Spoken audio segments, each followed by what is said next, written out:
was tied in the last 7 or 6 minutes. How did you guys finish this thing off, getting another SEC win? Converting at the foul line, got a couple stops. Emery, huge shot. Jabri, huge shot. We played with confidence when the game got close a couple times. I liked our offensive level again of confidence, especially when we were struggling to put together some stops there. Arkansas just kept coming. But Mark down the stretch was really good, with hitting shots and also getting to the rim, drawing fouls. Justin talked about that confidence, winning 10 straight, first time since the 40s that's happened here.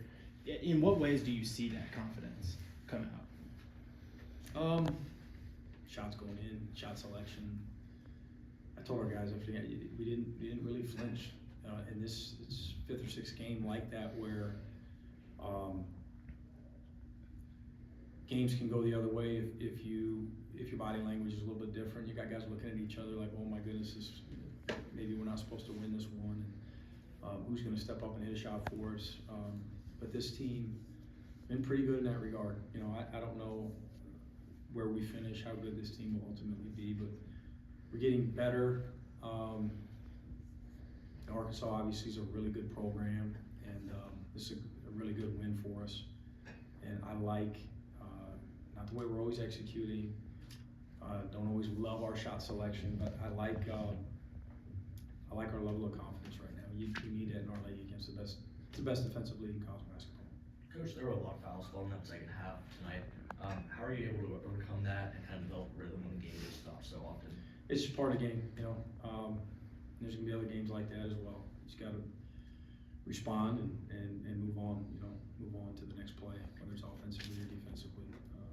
And you gotta adjust to officials too. If it's a foul, it's a foul. Get your hands off. We gotta do a better job of that. Both teams fouled a little bit too much in the second half, of course, but it'll happen again. It's part of the game.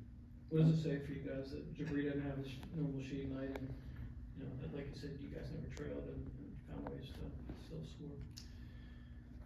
Well, we're pretty balanced. I think we had another 40 off the bench.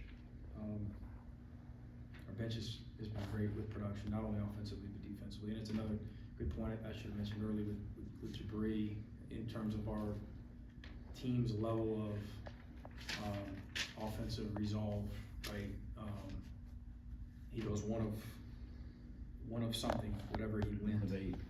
1 of 8, 1 of 6 from 3, and that one he made, well, that was a huge shot. That was a loud shot. His confidence never wavers, and he's one of the best shooters in the league, and we needed that one to go down.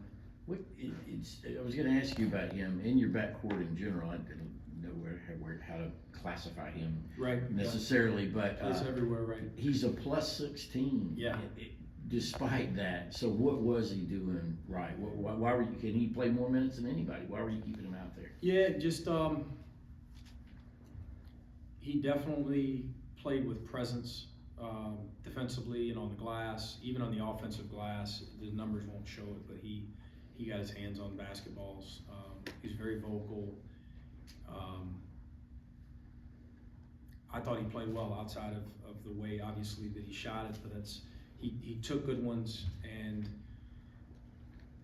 as a staff, you sit there and tell yourself the law of averages will kick in, and eventually 1 or 2 are going to go for him because he's such a good shooter, and obviously the one did that helped us win the game. 25 points off of turnovers. Just how did you see y'all's defense fit yourselves up in the middle of the court? Did a good job of tracing the basketball and getting tips, collapsing at times on some of their post passes and post drives. Thought our guys played really, really hard. But I thought both teams did, and we needed every one of those turnovers. I thought they did a really good job. In fact, on a couple of turnovers where we had numbers and didn't get anything out of it, just a hard played game by both teams. Another big game for Justin. Just how have you seen him make the most of that role off the bench? Yeah, he's a starter. He's one of our best players. Him and Jabri got to be in a conversation for 2 of the most improved players in our league. Justin's playing with a high level of confidence, of course. He was terrific tonight. We've seen home court advantage play such a big factor early in SEC play. Tennessee beat Ole Miss big last week, loses to Mississippi State on the road today. Ole Miss beats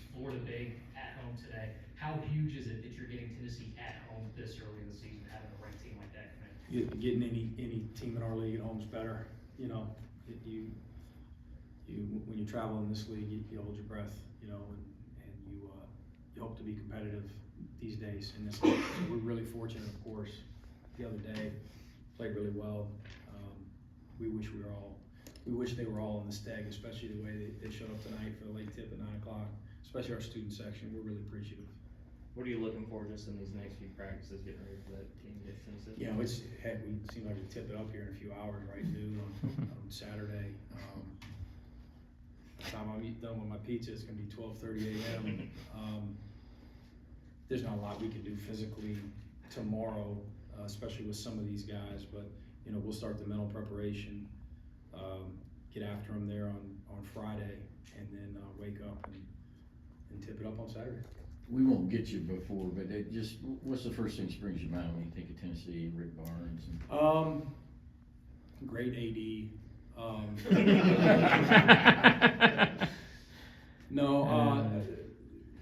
The utmost respect for what they've accomplished since he's gotten there. They're going to be extremely prepared and disciplined and tough mentally and physically.